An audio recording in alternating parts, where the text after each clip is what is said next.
Hope everybody's feeling good today, and we're really excited to have you all with us, and thanks for joining. And I suspect we'll get a few more people coming over the next couple minutes, but I'm going to jump in and start with a little welcome. So uh, everybody, I'm Blair Benjamin. I know many or most of you through my work as the director of MoCA's Assets for Artists program and the studios at MoCA.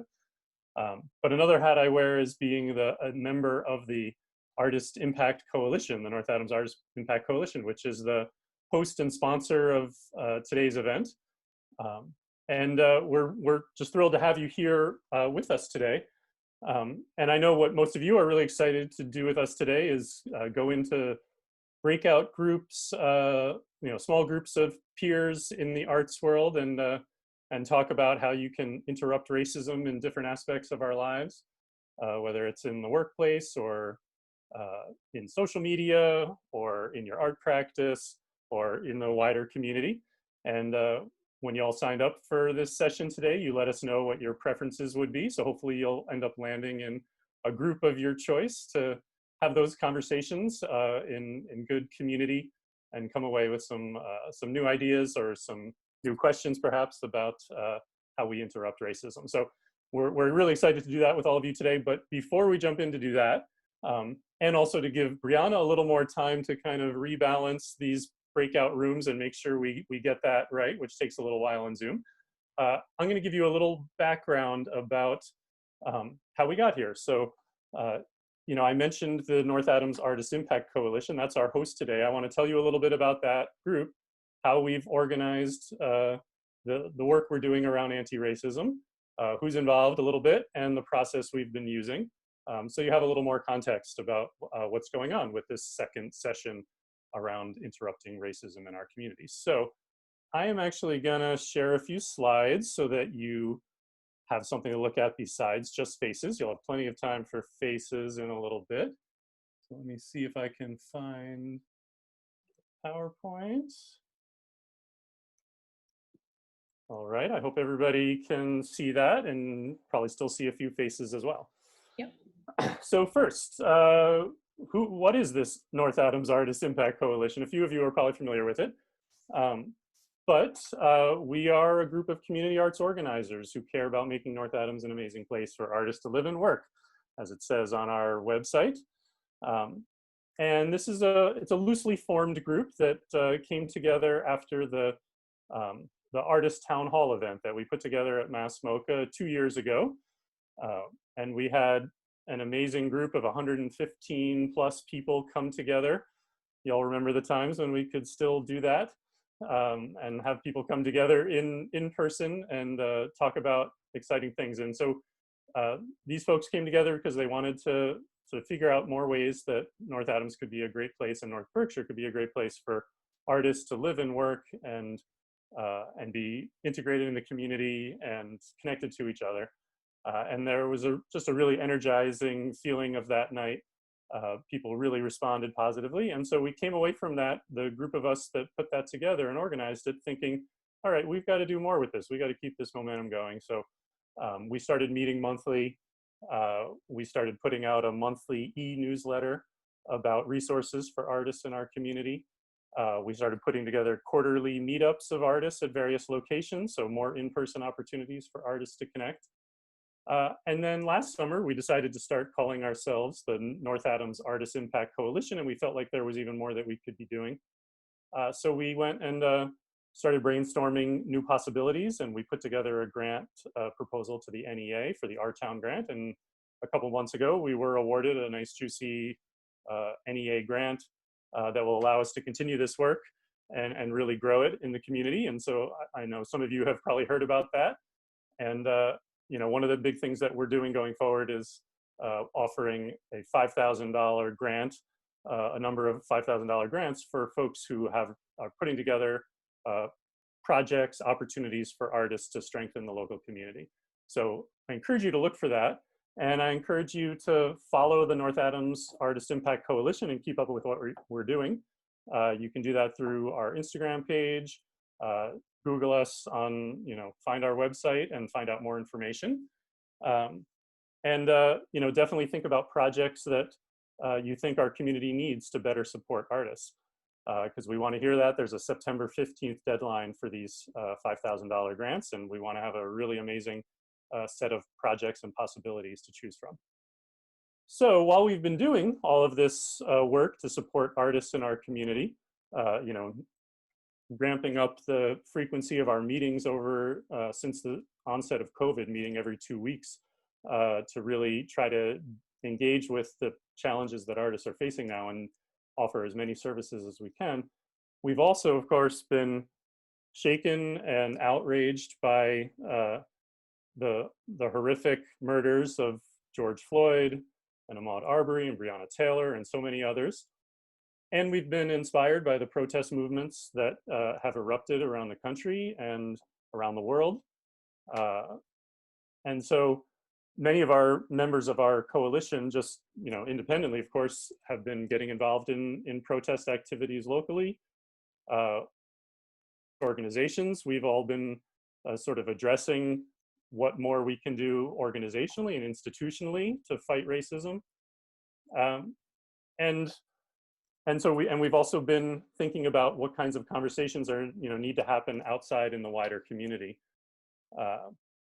And so those conversations that were happening inside the coalition, as our groups came together every 2 weeks, kind of led to the first event that was held last month and hosted by MCLA, which was titled A Community Conversation to Move Toward Anti-Racism in the Arts. And it was a really amazing event that was facilitated by Christopher McDonald Dennis, who's the Chief Diversity Officer at MCLA, along with Erica Wall, who's the head of the Berkshire Cultural Resource Center and is a member of our coalition, is here tonight. And they put together this really amazing event in which the other members of the coalition acted as facilitators for small group breakout sessions where we could talk about really, you know, a couple of things. We were interested in having people share about sort of their first earliest memories of race and where sort of where the notion of what race means sort of first entered into their lives and their vocabulary. And then people also talked about kind of some instance, some occasion when they've witnessed, experienced racism, what might they have done or what did they do to interrupt it? Or what did they, you know, what did they fail to do? What do they wish they had done? And we had some really great conversations around that. And we came away from that, you know, we had, I think, something like 40, 50 people who attended. It was a really amazing group of artists and arts administrators from our community. And the conversation seemed to go by in a flash. They were really amazing. But by the end, we all felt that there was lots more to say, lots more to talk about. And when our coalition came to debrief shortly after that event, we pretty quickly decided that really this needs to be a monthly kind of event, a monthly conversation where we can, you know, come together, have conversations around difficult issues. We really felt like the first event or two needed to focus a lot on kind of personal perspectives on this, like not so much the institutional issues as just how do we talk about race, how do we talk about racism. And I think we're going to do some more of that today, but we're also then, you know, looking to expand into discussions around racism throughout institutions and all kinds of perspectives on that. So that leads us to where we are today. You know, we're at a second monthly conversation. We've got some really exciting topics to talk about. And let me just see if there's anything else. Well, I guess the, you know, last thought I want to share about this is we know that you know, a monthly conversation is still only one small step in sort of the vast amount of anti-racism work that has to be done, but all of these small steps are important ones, and we really hope that having a kind of series of opportunities will lead to other actions, will lead to other ways of thinking about interrupting racism and creating a more welcoming, a more equitable arts sector and community in general. So I'm gonna now stop our share. And so at the end of this, you know, we'll go into breakout rooms in just a minute. We will have some great conversations. We're gonna come back after about 45 minutes. So this will be an even longer amount of time that we can spend in breakout rooms this time. And so hopefully folks can go really deep into conversations that they're interested in and ask some tough questions. We're going to come back and do some debriefing and kind of share a little bit of the conversation from each group. And then, also have sort of a general open discussion and kind of preview what's coming next. Now, I know Brianna may still be working on the kind of reshuffling of groups and making sure we're good there. But so one thing we wanted to do, just to make sure that we don't lose people at the end of this conversation, we wanted to give MCLA and Erica Wall and Veronica a moment to kind of remind us and preview the fact that there's a really amazing virtual opening happening at Gallery 51 tomorrow. And also MCLA is the sort of host and coordinator for the September conversation. And Erica, maybe you could just give people a very quick preview of that so that also folks know what to look forward to in September. And then we'll be ready to jump into breakout rooms and start our conversations. Sure, thanks, Blair. And thanks for everybody for joining us again for this session. But yeah, we're really excited. Tomorrow we will actually culminate the residency of Genevieve Gaignard, who is our first artist in residence in our artist laboratory residency. She's been here for 5 months, and her show, A Long Way From Home, will open tomorrow virtually at 5 o'clock. And you can go to our website to get the link to participate via Zoom, and she'll take us through the gallery virtually, and we'll get a chance to talk with her, and really just an opportunity to discuss the show with her. And it's actually quite relevant, as it always is with her work, with regard to race and identity. And specifically, she's addressing so many things that are going on in the world right now. So it's a really amazing show, and we're excited to open it. And once it does open virtually, we're actually going to reopen our doors. So we'll be open to the public to come in physically on Tuesdays and Thursdays for a couple of hours between 12 and 2. But we are definitely open to having people make appointments between 12 and 4 Tuesday through Saturday. Obviously, as I'm sure you can understand, it will be very limited in terms of people who could be in the gallery at once, but we definitely encourage and invite you to come and experience the show. And as Blair mentioned, we are really excited about the way that this has all come together and bringing us together monthly. One of the things that we launched in June, or maybe it was July, but a discussion that looks at a particular work of art as a vehicle to really engage in some of the more difficult conversations around race. The last conversation we had was, it revolved around the work of Titus Kaphar and the cover of Time magazine that he did in June. And this time we're going to do another conversation on September 17th, I believe. And that conversation again will last an hour and a half. And we use visual thinking strategies, which is an approach that's often used, a method for engaging conversation with folks, and really just scaffolding observation so that we can draw our own conclusions about the work. But it's really an opportunity for us to discuss a work of art that leads often to conversations that are a little bit more difficult to approach. So we'll be looking at a work by Vincent Valdez, who is very familiar at MoCA, and who will also be joining us this year for one of our featured artist sessions, and working with us on a year-long project that we're doing called Hostile Terrain, that looks at the mortality rate associated with immigration across our southwestern borders. So again, I think all of this is about the same conversation extended in different ways. So hopefully everybody will take an opportunity to join us, and check out all the information to participate is on our website. But we look forward to seeing you at that next Visual Thinking Strategies conversation in September, which really is another way of us to have the same conversation here. So. Awesome, thank you, Erica. And of course. Certainly everybody here will get a follow-up email with all the info you would need for the September 17th conversation that Erica has described. So we hope you'll come back for that third conversation, sort of going in depth around tackling racism in art practice and making work, and then talking about it in that setting.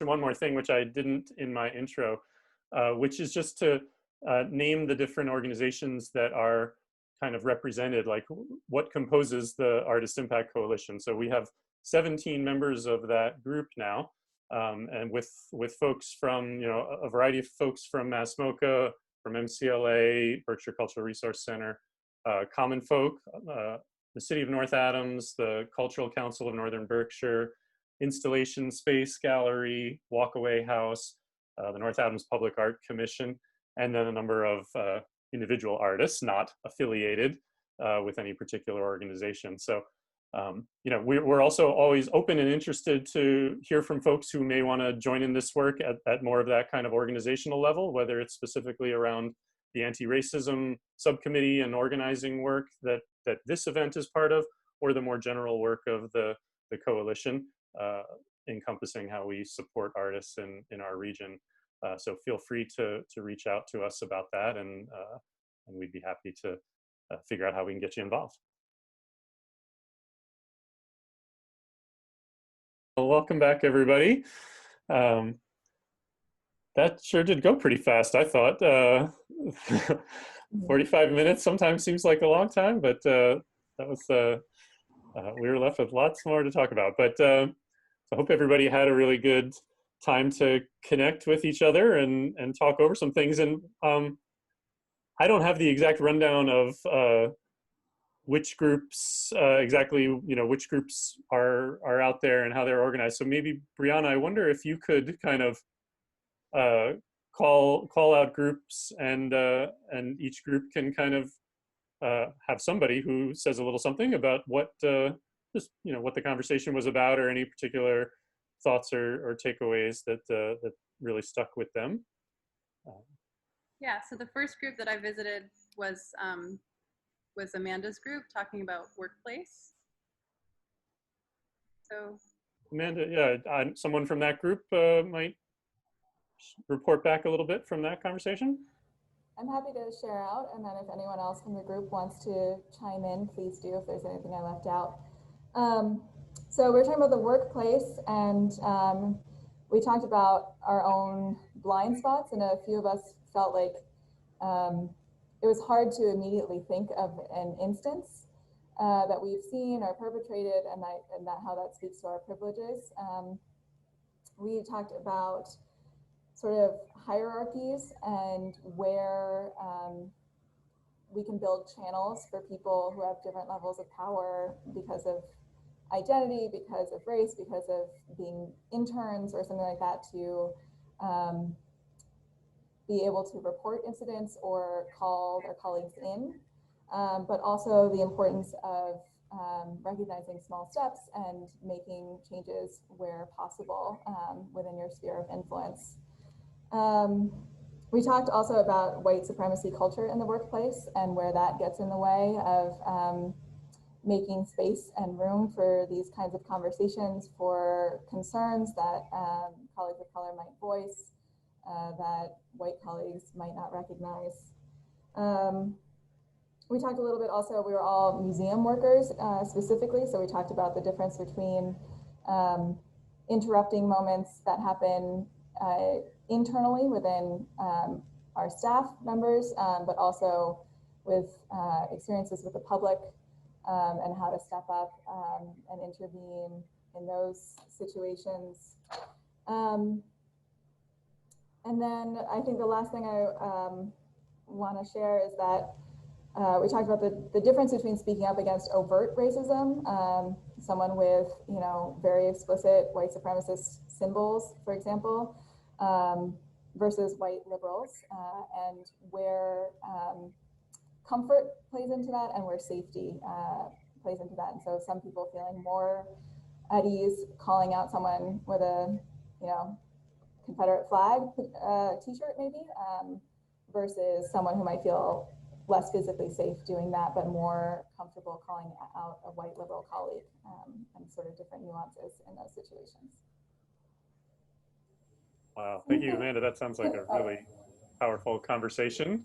Anna, did you want to add something? All right, I just, we ended on a statement that Lisa was just talking about how this will, like, equity will take structural change and like leadership basically kind of giving up some of their power and decision-making power in order to make that happen. And it takes, it's going to take a lot, it takes leadership buy-in and like intense changes, structural changes. And I thought that was just an important point that we ended on, so I wanted to share. Absolutely, thanks. All right, back to you, Brianna. Another group we can ask to report out? There were two groups that were focused on interrupting racism in one's art practice. So the first was Sweens, and then Blair, your group. All right, Sweens, want to go for it, or someone from your group? Yeah, sure. Does anyone from my group want to share back their perception of the conversation? Okay, I will. So I think a few things that stuck out. We got really started talking about our own personal experiences very quickly. And one thing that sort of became this thread was our own perceptions of how these moments play out versus someone else's perceptions of experiencing the racism, and how sometimes, especially those of us in the group that were white, might not even see a thing happening, not even know to react or to interrupt.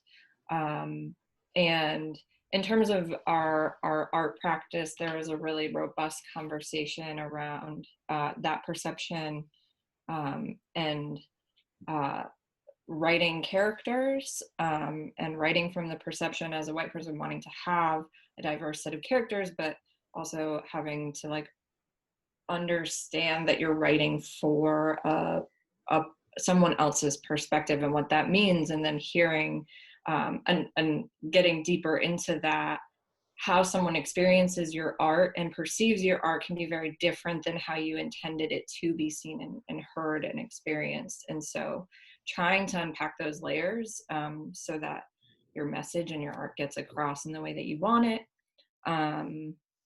And we dived around in a lot of different places. I'd love anyone else in the group to share any other things that stuck out to them.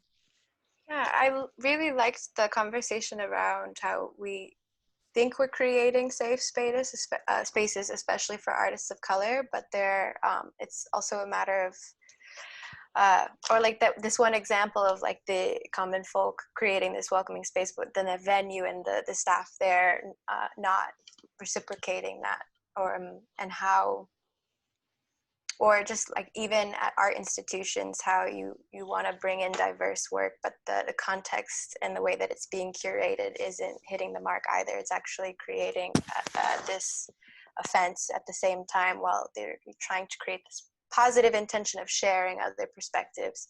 Yeah, that, I don't know if I'm missing anything. I see Kate unmuted. We talked about work that lifts up stories and perspectives that we want to share and support, and we talked about work that tries to talk to people who might not already agree with us, to shift perspectives, or to open, give people a sense of questions they may not have asked or viewpoints they may not have considered, and some of the challenges in both. I think that sums up most of it. Thank you. That sounds like a great conversation. And so our group was also talking about sort of racism and anti-racism in one's art practice. And I've done a lot of talking, but Chalice, I think you said you'd be willing to share a little bit about what you heard in that conversation and what you thought of it. Mm-hmm. Yeah, and if I forget anything, everyone else just chime in. So we talked about kind of a wide variety of things, but interconnected through like whose voices are listened to the most, who gets the access to the top positions. And we talked about the Whitney Biennial and Dana Schutz and that reaction, and that led us into discussions about how do you bring people in? How, like, if somebody's, you know, not really understanding, maybe their work isn't getting there, or like, I would maybe sum it up with like discussion-based things versus cancel culture. Like, when do you want to bring people along with your work, and how to talk about these things. What else did we touch on? Well, yeah, I think a lot of it circled around that sort of idea of appropriation, or, you know, sort of how you sort of address that in a nuanced way and make sure that you're kind of showing empathy, showing an understanding of the complexity of the situation and the context when you're sort of venturing into really fraught territory, especially as a white artist addressing issues of race. Mm-hmm. Yeah, and we talked about, like Blair said, I think there was also some discussion on not trying to speak over someone else's voice, like making work from your own experience, not trying to appropriate. There was something else that was brought up that I was thinking that I would talk about, and I can't remember what it was. Does anyone else? Is there something else we discussed? I think that was kind of the heart of it. So why don't we pass it on to another group, so that I want to be conscious of the time here. And I know we have a few other groups to hear from. So Brianna? Yeah, let's go to Anna's group with a social media focus. Yeah, so we started our conversation with social media, and I think we were really sort of focusing on, you know, ways we can interrupt these comments on social media, and where, in particular, there was a conversation that we had about recent North Adams political events, and you know, one of the things about social media is that when you've made a statement or you've behaved in a certain way on social media, that sort of sticks around with you. And at what point, you know, does a person change enough to make that history go away? And how do you encourage interrupting that behavior? But then our conversation sort of diversified into a couple of different areas, and we touched on a lot of the things that you guys have already mentioned. But one of the themes that came back up from last time was how difficult it is in a predominantly white community to embrace diversity and have a good conversation about diversity when there is so little diversity to be found. It's really difficult. What else, Michaela? Was there something else, or Eileen, that you wanted to bring up, or Carrie? You know, I think that in North Adams in particular, we have an older generation of folks who, you know, maybe don't have a diversity of belief system that we're looking to encourage, but that I think that demographic is changing pretty rapidly now. And so, not to sort of diverge from the social media conversation, but we did talk about a broad range of stuff. Not necessarily. Yeah, Carrie, go ahead. I would just add that I found really thought-provoking the conversation that said it's limiting to just talk facts against someone who's being racist and can counter with their own little counterfactual again. And how do you get to the deeper reaching of their fear or their hate that's behind what they're saying? That's right. How to interrupt that thought process, and maybe you can't for some people, but it's sometimes you have to hope that it's enough that you're initiating the conversation and planting that seed of thought for further development. Thank you for that. That's really definitely thought-provoking. So thanks for sharing that. Brianna, next up. We've got 3 groups left, and they were all focused on racism in the community. So let's start with Erica and Molly's group. Sure. Anyone in our group want to share things? Otherwise, I can kind of summarize. Okay. Well, so we actually spent some time also talking about social media and thinking about the ways in which social media and the public sphere kind of interact with each other, yet are also like we behave very, very differently in them.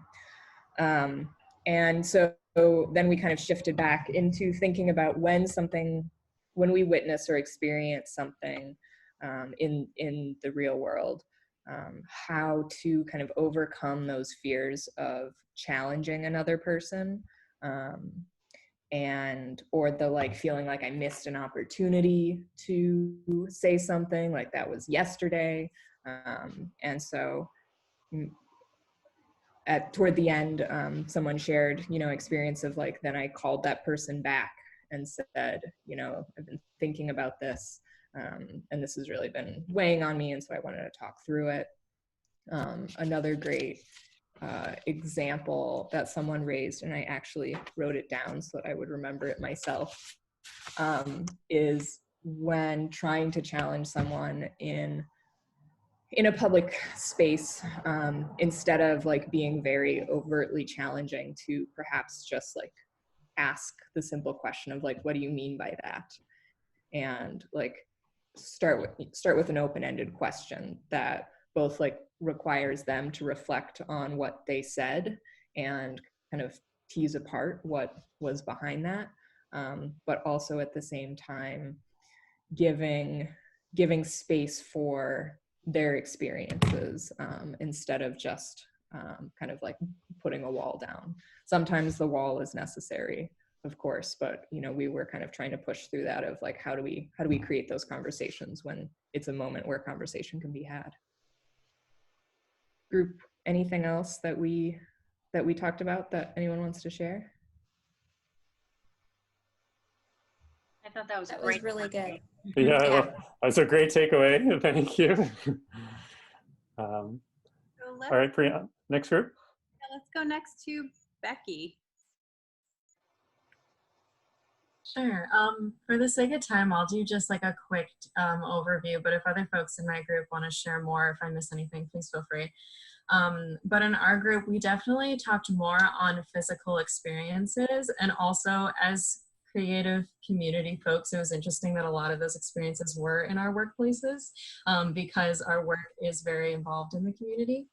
And something that I found very powerful that we talked about was a lot of being barriers between the people who are experiencing mistreatment and those that are committing those actions, and being our own agents in being that barrier, but also afterwards doing the work that needs to be done to help prevent future experiences like that. So having a lot of language to refer back to when having that educative moment with a racist person that you can point to as reference. So whether that be like a policy that's made in your workplace or organization, or the project art call that you have, there's a disclaimer about what is considered appropriate or inappropriate. And then also identifying the power structures that are in place when we experience those moments. So whether it be in a workplace or a community event or just in public, who can we go to?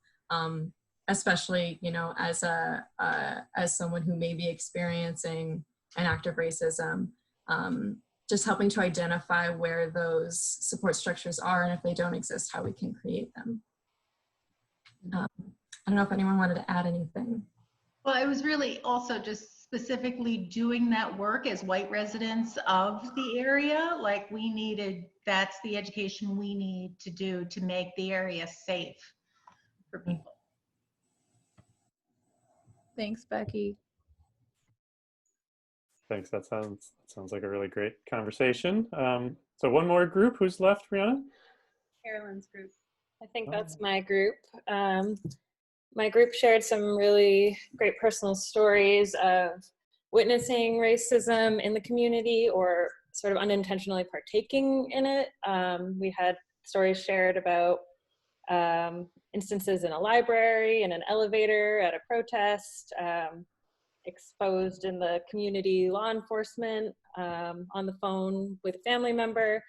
But there was a really profound, Alex in our group had a really profound sort of summary of what came out of that, and I was hoping he would share.